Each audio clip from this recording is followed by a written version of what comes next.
پیغمبر اسلام صلی اللہ علیہ وسلم کی ختم نبوت کا۔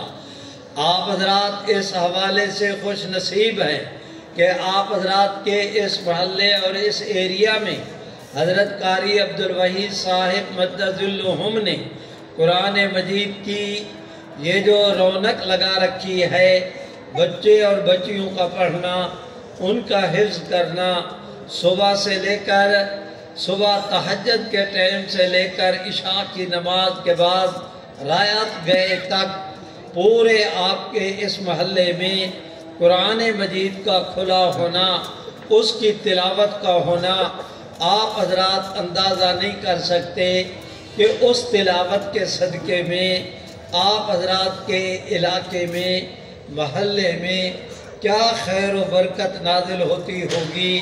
میرے بھائیوں، میں آپ حضرات سے گزارش کرتا ہوں ان دینی اداروں کے ساتھ تعاون کرنا، ان دینی اداروں کو محبت کی نگاہ کے ساتھ دیکھنا، ان بچوں کو دیکھ کر ان کے لیے دعائیں کرنا، ان پڑھنے پڑھانے والوں کو اپنی غائبانہ دعاؤں میں یاد رکھنا، یہ آپ کے میرے فرائض کے اندر شامل ہے۔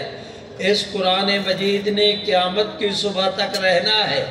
جب تک قرآن مجید باقی ہے، دنیا کا یہ نظام بھی باقی ہے۔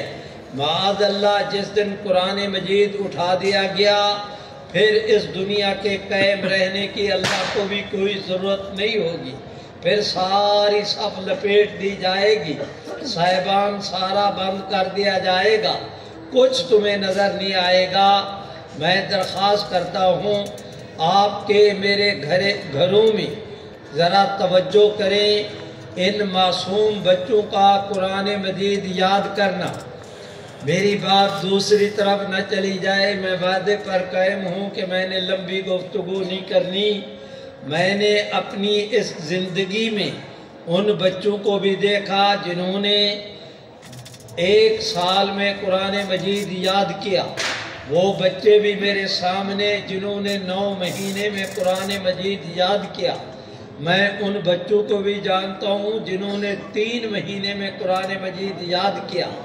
میرے بھائیوں، میں نے اس آدمی کو بھی دیکھا، نام بھی تم نے سنا، حضرت مولانا سلیم اللہ خان۔ یہ ایسے مجاہد تھے کہ انہوں نے 1 مہینے میں پورا قرآن مجید یاد کیا تھا۔ میرے بھائیوں، ہوا یہ کہ یہ دارالعلوم دیوبند میں پڑھتے تھے، پڑھ کر اپنے گھر تشریف لائے۔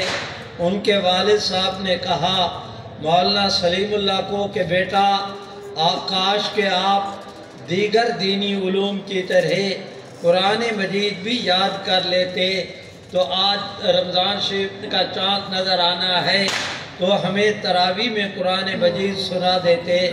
مولانا سلیم اللہ کہتے ہیں میں نے والد صاحب کا یہ طلب دیکھ کر ارادہ کر لیا کہ میں صبح قرآن مجید یاد کروں گا، جتنا یاد ہوگا شام کو تراویح میں سنا دوں گا۔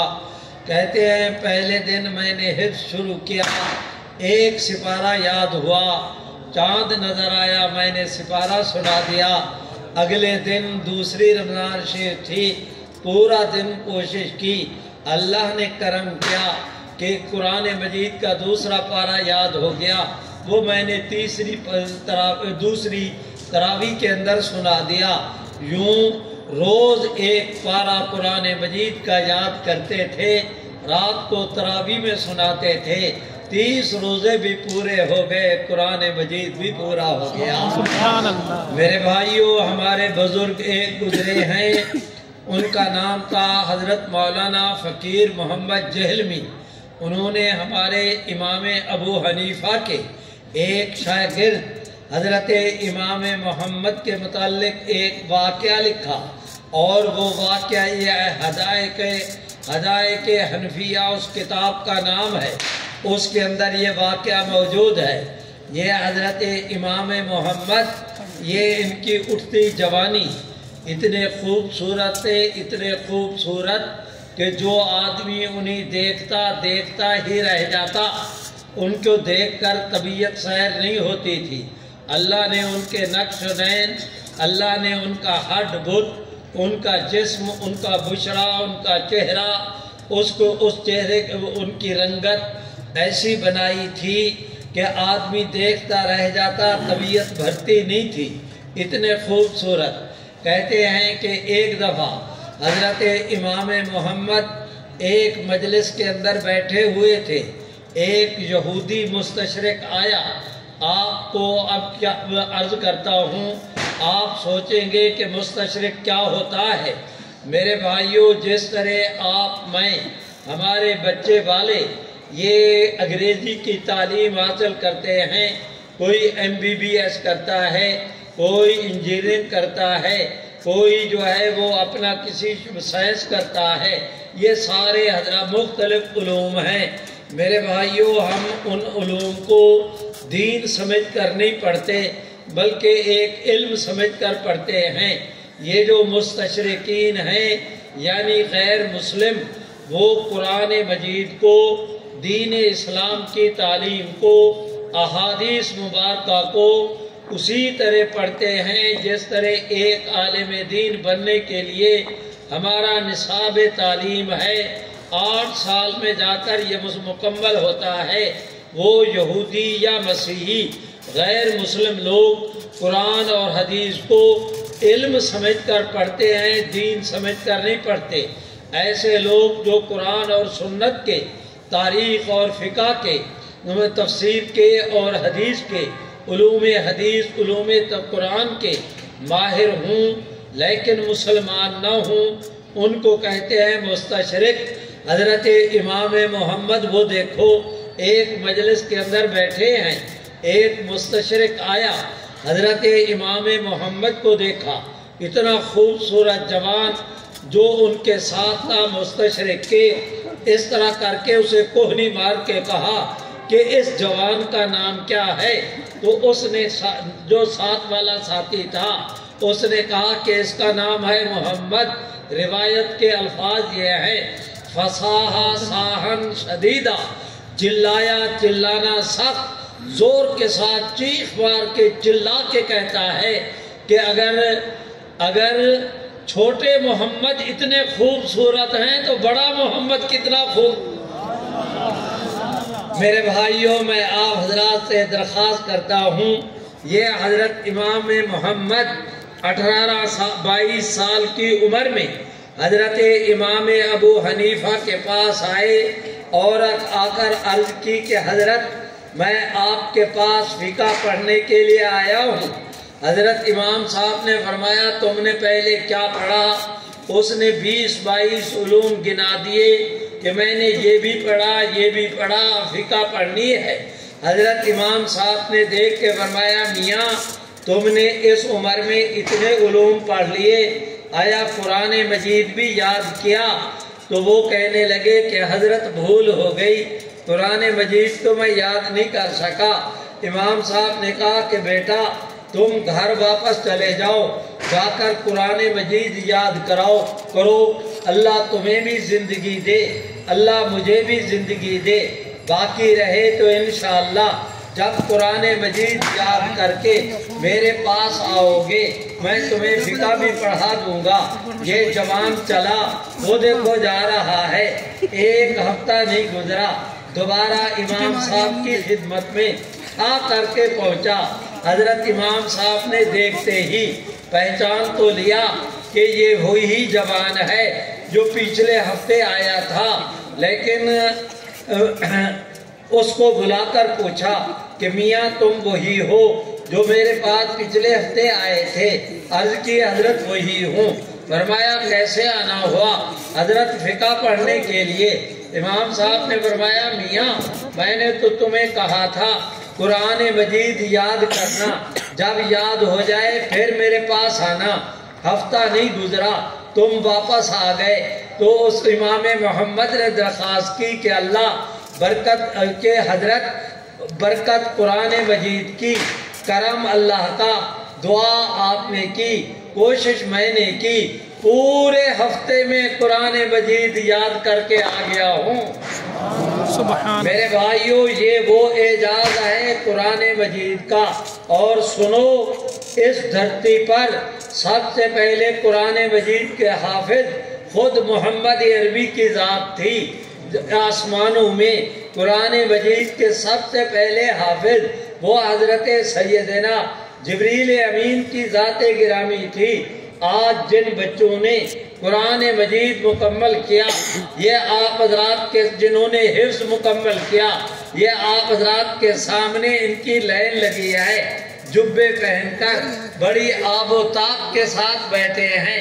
میرے بھائیوں توجہ کریں، آپ تو یہ سمجھتے ہوں گے کہ ان بچوں کے سینوں میں قرآن مجید محفوظ ہوا۔ میں عرض کرتا ہوں اس نقطہ نظر سے تو ضرور دیکھو، واقعی ان کی سعادت کہ ان کے سینوں میں قرآن مجید محفوظ ہے، لیکن شاید تم بھول گئے کہ آج انہوں نے صرف قرآن مجید یاد نہیں کیا، بلکہ ان بچوں کا قرآن مجید کو یاد کرنے کے صدقے میں، سبحان اللہ تو کہو، سبحان اللہ، قرآن مجید کو یاد کرنے کے صدقے میں اللہ نے ان بچوں کو یہ اعزاز بھی بخشا کہ ان بچوں کا نام اس فہرست میں شامل کر دیا گیا جس کے سب سے اوپر محمد عربی کا نام لکھا تھا۔ آج یہ بچے قرآن مجید کو لے کر اپنے سینوں میں اپنے گھروں کو واپس نہیں جائیں گے، نبوت کی برکات کو بھی سینوں میں ساتھ لے کر جائیں گے۔ بھائیو، اتنی گفتگو میں نے آج کی مجلس میں اس دینی ادارے میں اس قرآن مجید، عظمت قرآن مجید کی اس تقریب کے ضمن میں عرض کرنا تھا۔ اب میں گزارش کرتا ہوں، دوسرے مسئلے کی طرف جاتا ہوں کہ آج سے کچھ عرصہ پہلے یعنی 19 فروری کو ہمارے ملک کے عزیز کے چیف جسٹس جناب قاضی فیض عیسیٰ صاحب نے اس کے ساتھ ایک کوئی اپنا کیا کہتے ہیں اس کو، نصرت ہلالی ہے یا کون، ایک کوئی اور پتہ نہیں کیا، یہ ان حضرات کا بینچ تھا۔ قادیانیوں سے متعلق ایک کیس دائر ہوا۔ قادیانیوں نے قرآن مجید کے معانی کے اندر تبدیلی کی۔ جو پنجاب گورنمنٹ نے قرآن مجید بورڈ قائم کیا، یہ پرویز الہی کے زمانے میں ہوا تھا، جس وقت وہ یہاں کا میرے بھائیوں سپیکر بھی رہا، وزیر اعلیٰ بھی رہا۔ یہ اس زمانے کی بات ہے، وہ پہلا جو ان کا پیریڈ تھا، اس زمانے میں قرآن مجید بورڈ قائم کیا گیا صوبہ پنجاب میں۔ انہوں نے جہاں جہاں جس کسی کے ہاں کوئی قرآن مجید کا ترجمہ غلط چھپا، انہوں نے اس کے اوپر پابندی لگا دی، کہہ دیا کہ یہ دوبارہ نہیں چھاپ سکیں گے، تقسیم نہیں کر سکیں گے۔ جتنا سٹاک تھا جو ضبط ہو سکا گورنمنٹ نے اپنی تحویل کے اندر لے لیا۔ قادیانیوں نے بھی تفسیر صغیر کے نام پر قرآن مجید کی تفسیر چھاپی تھی۔ ہیں کافر، چھاپتے ہیں قرآن مجید کو، ترجمہ کرتے ہیں اپنی مرضی کا۔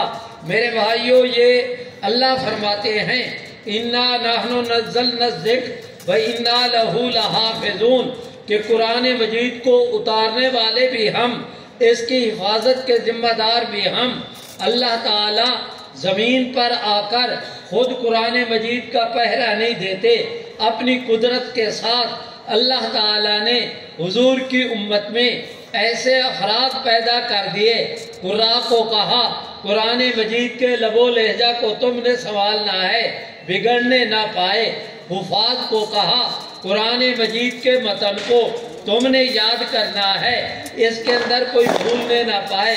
آج کوئی ایک قاری، کوئی ایک عالم دین تلاوت کرتے ہوئے اگر کوئی آیت سے ایک لفظ کی غلطی کرے، 10 حافظ کھڑے ہو کر اس کی تصحیح کر دیتے ہیں، غلطی کو آگے چلنے نہیں دیتے۔ یہ میرے رب کا وہی انتظام ہے کہ قرآن مجید کی ہم نے حفاظت کرنی ہے کہ اس کے مفہوم اور معنی کو کوئی اللہ کا بندہ بگاڑ نہ سکے۔ اگر انہوں نے غلط ترجمے کیے، میرے بھائیوں، ان پر روک ڈالی گئی۔ آپ حضرات اندازہ کریں کہ علماء کی جماعت کو، محدثین اور ائمہ کو اللہ تعالیٰ نے، مفسرین قرآن کو یہ توفیق بخشی کہ وہ اس کے مفہوم اور معنی کی حفاظت کریں۔ سنو، آپ سے عرض کر رہا ہوں، عقیدے کی بات ہے۔ قرآن مجید صرف الفاظ کا نام نہیں، قرآن مجید صرف ترجمے کا نام نہیں، مفہوم، معانی اور الفاظ کے مجموعے کا نام قرآن مجید ہے۔ کوئی قرآن مجید پڑھ کر کہے کہ اللہ اور اس اللہ سے مراد رام ہے تو وہ ترجمہ نہیں کہا جائے گا، کہا جائے گا کہ اس کو قرآن پر اعتماد نہیں، یہ قرآن مجید کا منکر ہے کہ اللہ کا وہ ترجمہ کر رہا ہے جو قرآن کی مراد نہیں۔ اللہ سے مراد حق تعالی شانہ ہو، اس کو بگاڑ کر اگر یہ اس کا معنی رام کرتا ہے تو یہ قرآن کے ماننے والا نہیں۔ میرے بھائیوں، میں آپ سے عرض کرتا ہوں کہ ترجمہ اور الفاظ، ان معانی اور الفاظ، ان دونوں کے مجموعے کا نام قرآن مجید ہے۔ قادیانیوں نے کی تحریف، قانون میں نے نہیں بنایا، قاری صاحب نے نہیں بنایا، مولانا صاحب نے نہیں بنایا، قانون آپ نے نہیں بنایا، قانون تو گورنمنٹ نے بنایا، گورنمنٹ کا قانون موجود، اور انہوں نے تحریف کی، قانون کی خلاف ورزی کی، ان پر کیس درج ہوا جناب نگر کے تھانے میں، پھر چنیوٹ کے اندر وہ چلتا رہا، ضمانت کا کیس چلتے چلتے سپریم کورٹ میں پہنچا تو ہمارے جسٹس صاحب نے فیصلہ یہ دیا، اس اپنے فیصلے کے اندر لکھا کہ قرآن مجید کی حفاظت کا ذمہ دار اللہ ہے، قانون بنانے کی، قادیانیوں پر پابندی لگانے کی کسی کو کیا ضرورت ہے؟ قادیانیوں کو بھی کافر ہونے کے باوجود قرآن مجید چھاپتے رہیں، ان پر کیا پابندی ہے؟ میرے بھائیوں، میں آپ سے درخواست کرتا ہوں، اگر یہ اِنَّا نَحْنُ نَزَّلْنَا الذِّكْرَ وَإِنَّا لَهُ لَحَافِظُونَ، اس کا ترجمہ یہ ہے کہ اللہ حفاظت کرنے والے، تم کچھ نہ کرو، جو ہوتا ہے رب جانے، اس کا کلام جانے۔ یہ تو ایسے ہوا جیسے موسیٰ علیہ السلام کی قوم یہودیوں نے کہا تھا موسیٰ علیہ السلام کو، فَذْهَبْ أَنْتَ وَرَبُّكَ فَقَاتِلَا، آپ کا رب جائیں، تم جا کر لڑائی کرو، ہم تو تسلی کے ساتھ بیٹھے ہیں۔ اس نے یہودیانہ کردار ادا کیا، یہودیانہ تحریف کی قرآن مجید میں۔ میرے بھائیوں، تمہیں یاد ہوگا، آپ سے عرض کر رہا ہوں، میاں تم بھی سنو، تمہیں یاد ہوگا ڈنمارک میں توہین ہوئی قرآن مجید کی، تو مشرق سے لے کر مغرب تک سارے مسلمان مضطرب ہوٹے سڑکوں پر آئے، لاکھوں کے جلوس نکلے، ناروے کے اندر ہوئی، سویڈن کے اندر ہوئی، ڈنمارک کے اندر ہوئی، جرمنی کے اندر احانت ہوئی قرآن مجید کی، فرانس کے اندر احانت ہوئی، پوری پاکستانی قوم نہیں، مشرق سے لے کر مغرب تک روئے زمین کی اس روئے زمین پر جتنے مسلمان بستے تھے، ایک ایک مسلمان چلا اٹھا قرآن مجید کی احانت پر۔ ہے میرے اللہ، ساری دنیا کا مسلمان قرآن مجید کی احانت پہ چلا اٹھے، اور ہمارے ملک کا چیف جسٹس قرآن مجید کی احانت پر کہے نو پرابلم، جو چھاپتا ہے چھاپتا رہے۔ اس پر تو میرے بھائیوں آسمانوں سے پتھر برسنے چاہیے تھے، زمین پھٹ جانی چاہیے تھی۔ اور پھر آپ توجہ کریں، ہم نے پوری دنیا نے احتجاج کیا، سعودی عرب نے دباؤ ڈالا، پاکستان نے دباؤ ڈالا، اب ڈنمارک نے میرے بھائیوں قانون منظور کیا کہ ہمارے ملک میں اگر کوئی قرآن مجید کی احانت کرے گا اسے گرفتار کریں گے۔ اب ذرا دیکھیں قدرت کے نظام کو، کیا ہو گیا ان ملعون تباہ لوگوں کو کہ کافر کہتے ہیں کہ ہمارے ملک میں قرآن مجید کی احانت ہو تو ہم انہیں گرفتار کریں گے۔ مسلمان جج کہتا ہے قرآن کی توہین ہو، ملزم کو رہا کر دو۔ بھائیوں کہنی ہے پر ذرا زور کے ساتھ کہو، مجھے بھی پتا چلے، پتہ نہیں تم ایسا بولتے ہو یا میں اونچا سن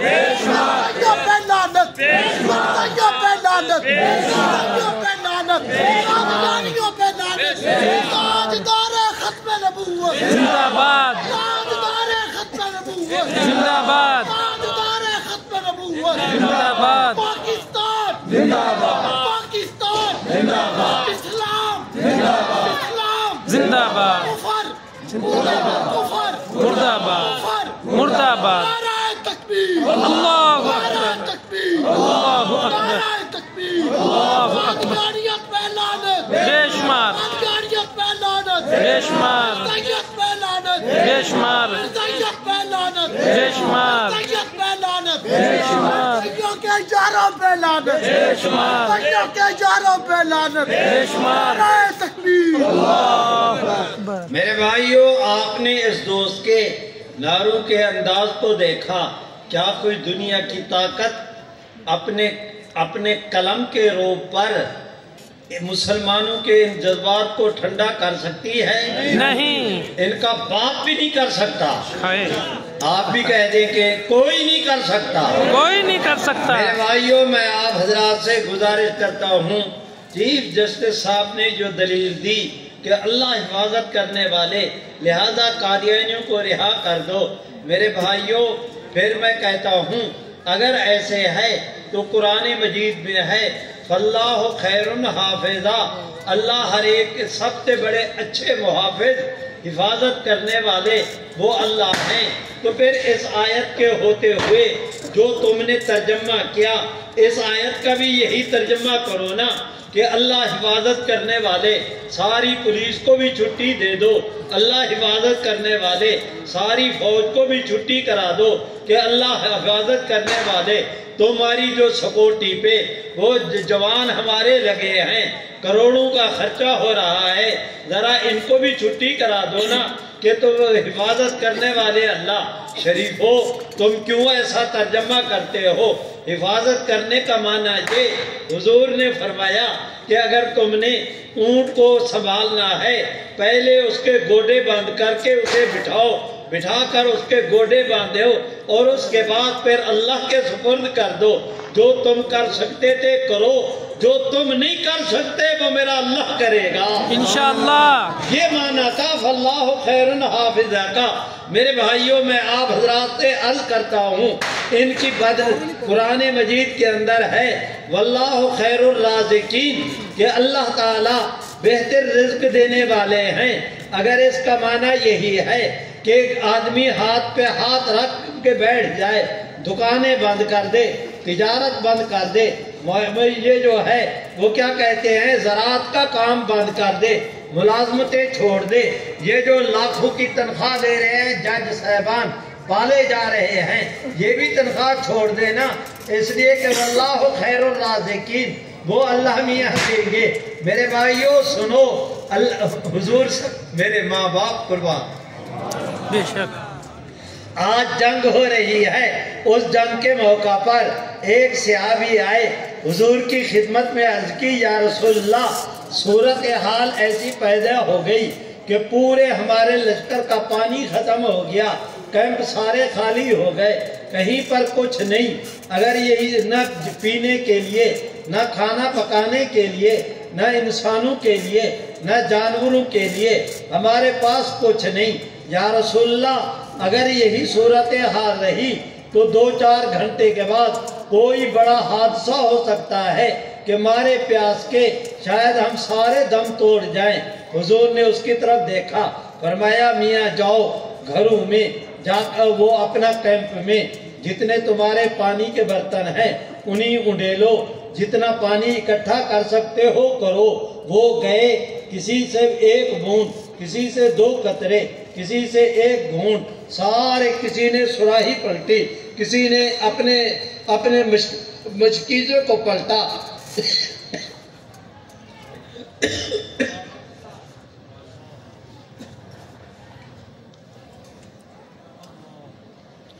کسی نے کہیں سے کچھ ملا، کہیں سے کچھ، انہوں نے کوشش کی، اللہ نے کرم کیا، آدھا پیالہ پانی کا بنا، حضور کی خدمت میں لے آئے، میری طرف دیکھو، حضور نے نبوت کا ہاتھ اٹھایا، سبحان اللہ، اس پانی کے پیالے کے اندر رکھ دیا۔ حضور سرور کائنات نے بسم اللہ پڑھ کے اپنا ہاتھ پیالے میں رکھا، نبوت کی 5 انگلیوں سے اللہ نے پانی کے 5 چشمے جاری کر دیے۔ سبحان اللہ، اگر صحابہ نے پانی پیا، لشکر والوں نے پیا، اکٹھا کیا، برتن بھرے، جانوروں کو پلایا اور عرض کی یا رسول اللہ اب کافی ہو گیا، حضور علیہ السلام نے بسم اللہ پڑھ کے ہاتھ نکالا، پانی چلنا بند ہو گیا۔ میرے بھائیوں، حضور چاہتے تو اس پیالے میں، خالی پیالے میں آپ ہاتھ رکھ دیتے، اللہ پھر بھی پانی کے چشمے جاری کر دیتے۔ سیدنا میں تو دیکھتا ہوں اسماعیل کی ایڑی لگی، پتھر چیر کے اللہ نے پانی پیدا کر دیا۔ اللہ یہ کر سکتے تھے، لیکن حضور علیہ السلام نے امت کو تعلیم یہ دی کہ رزق دینے والا اللہ، پانی دینے والا اللہ، جو تم کر سکتے ہو وہ کرو، جو تم نہیں کر سکتے اللہ اس میں برکت ڈالے گا۔ قرآن مجید کا معنی یہ، اور یہ منمانی تعریف کر رہے ہیں 150-200 سال سے اس خطے میں امت کے تمام طبقات نے پیغمبر اسلام کی ختم نبوت کی پہرے داری کا، پاسبانی کا فریضہ ادا کیا۔ اگر یہ حکمران یہ سمجھتے ہیں کہ اس ملک میں ہمارے ان فیصلوں کی وجہ سے ہماری گردن کے اندر جو سریہ فٹ ہے اس کی وجہ سے، ان کی رونت اور ان کے تم تراک کی وجہ سے، اگر وہ ملعون یہ سمجھتے ہیں، میں کوئی بھول کر نہیں کہہ رہا ملعون کا لفظ، جان بوجھ کر کہہ رہا ہوں، اس لیے کہ یہ بات ہمارے ایمان اور عقیدے کا حصہ ہے کہ جو حضور کا نہیں ہمارا نہیں، لہرا کے کہو، وہ ہمارا نہیں، جو حضور کا نہیں وہ ہمارا نہیں۔ اگر تم چاہتے ہو کہ تمہاری عزت کی جائے تو پہلے حضور کی عزت کرنا سیکھو، آپ کی ذات سے کرو تم بغاوت، ہم سے توقع رکھو عزت کی، جائے جہنم میں تمہاری عزت، ہم تمہارے ساتھ نہیں، ہم حضور کے ساتھ ہیں۔ ہاں جی، بے شک بے شک، میں آپ میری طرح پنچایت ہے، میں آپ حضرات سے پوچھتا ہوں، آپ دوست ارشاد فرمائیں کیا خیال ہے؟ یہ اس طرح فیصلوں میں پوری ہماری جد و جہد کو، عقیدہ ختم نبوت کو خاک میں ملائیں، کیا ہم برداشت کر لیں گے؟ نہیں، کیا بولتے ہو؟ نہیں، کہتے ہیں نہیں کریں گے، ذرا زور کے ساتھ نہیں، اٹھا کے لہرا کے کہہ دو نا، نہیں ہوگا ایسے، کہہ دو کہ ایسے نہیں ہوگا انشاءاللہ، ایسے نہیں ہوگا انشاءاللہ، نہیں ہوگا، وہ زور کے ساتھ کہہ نہیں ہوگا، نہیں ہوگا انشاءاللہ۔ اگر تمہیں اپنی طاقت پہ ناز ہے تو ہمیں بھی محمد عربی کی غلامی پہ ناز ہے۔ بے شک،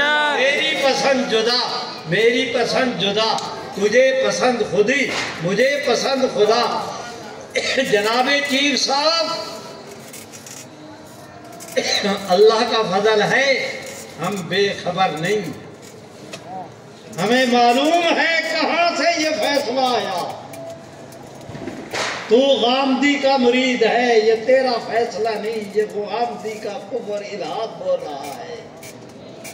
ہمیں معلوم ہے پاکستان کی عدلیہ کے ہاں کسی اگر وکیل کا بھی فون کھلا ہو، کمرہ عدالت کے اندر جائے اور اس کا فون بج اٹھے، جج کہتے ہیں تیرا لائسنس منسوخ کر دوں گا، تجھے معافی منگواتے ہیں، کوئی پر کھلا فون نہیں لے جا سکتا۔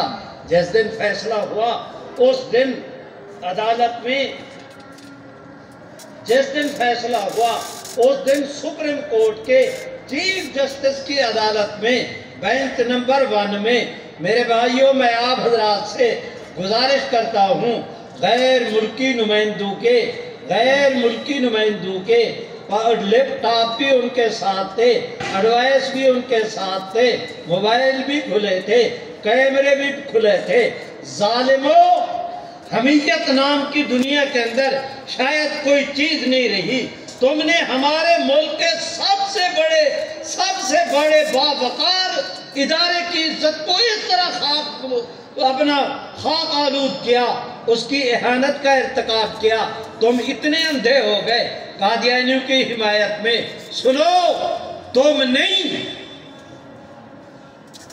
تمہارا باپ بھی نہیں کر سکتا. تم نہیں، ہمارا باپ بھی. تم سے جو پہلے تھے وہ اگر وہ نہیں کر سکے، تیرے بڑکے نہیں کر سکتے، تو تو بھی اس طرح نہیں کر سکتا. انشاءاللہ انشاءاللہ.